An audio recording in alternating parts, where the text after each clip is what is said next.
Hey YouTube, it's Melanie. I was just checking in with you guys.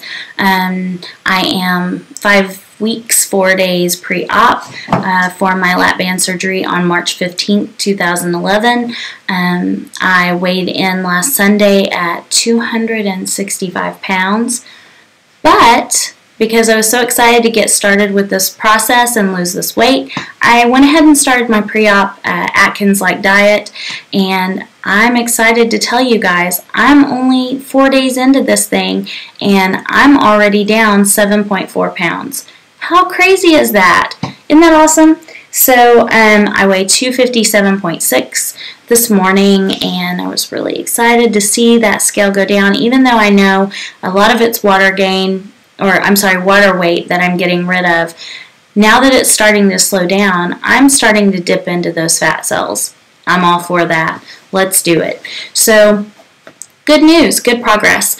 I'm basically eating a shake for breakfast, like an Atkins shake, and then a salad for lunch with maybe some protein, either from cottage cheese or from meat. And then for dinner, I usually eat like a chicken breast, or like tonight we had different sausage and things like that. And then with some like sauteed veggies or steamed veggies on the side.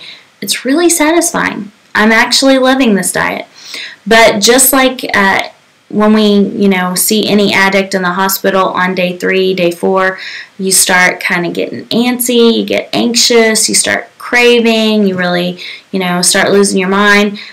All that food that I used to indulge in and all the crap that's in it, whatever, that I was addicted to, I'm starting to withdraw from. I'm really cravey today. So that's one of the reasons I made the video, because I'm reaching out, you guys. How are you dealing with your cravings?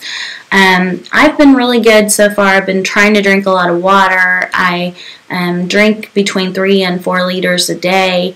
I'm following the half of my weight rule and ounces of water, and I'm doing good. But I was really fighting some cravings yesterday, and I had this thought. It was almost like an inspiration that I thought I should share. I was really wanting a sundae, one of my favorite sundaes from one of my favorite ice cream stores down the road from my house. And I was kind of feeling sorry for myself that I'm never, ever, ever going to get to have that again. And the thought hit me, it's not that I will never get to eat that again, okay? It's that I will never indulge in it like I did before. I will never allow myself to use it to cover up whatever I'm feeling and, give me the warm fuzzies. So I thought that was kind of a pretty good moment, a great thought that I thought I could share with you guys. I don't know. I don't want to go through this thinking, oh, that's something I can never have again. Oh, because the more I think like that, the more I'm going to resent this, and the more I'm going to feel trapped, and the more I'm going to feel, like I can't sustain it. And I have to sustain it. This is a last-ditch effort. This is the end of the road here. There's no turning back. This is, for me, a permanent fixture for the rest of my life. This is going to hold me in check. And I have to change what's up here while I'm changing everything else. And so I like that thought. I'm writing it down in my journal.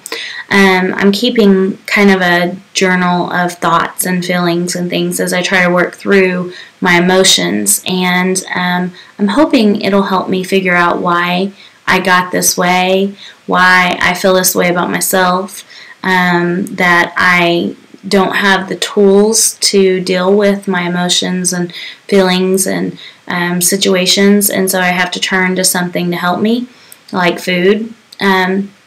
So I'm hoping this will help me. I'll share any pearls of wisdom or whatever that I come up with along the way. How are you guys doing? How are you coping with cravings? How are you working through it? For me, it's all about distraction. When I start thinking that I really, really want something, I try to distract myself. I'll try to go and look up YouTube videos of you guys that have gone before us and that are kicking butt and taking names. I indulge myself in that, and that gives me strength.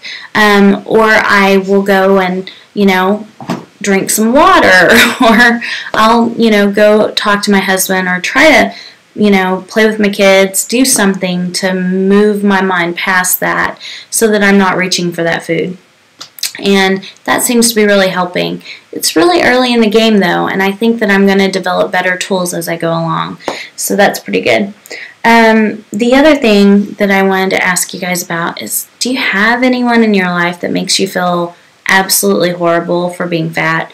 Or do you feel like you take on those feelings yourself, whether there's someone else doing it? Are you feeling it? Like, I feel like the public has this perception that if you're fat, that automatically makes you dumb or lazy or, I don't know, weak.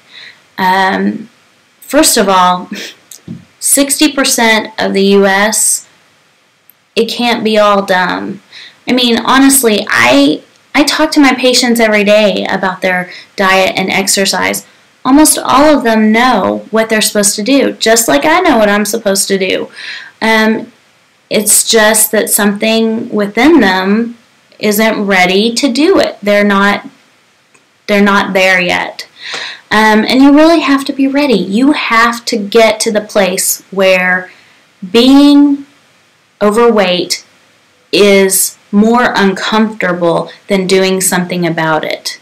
Does that make sense?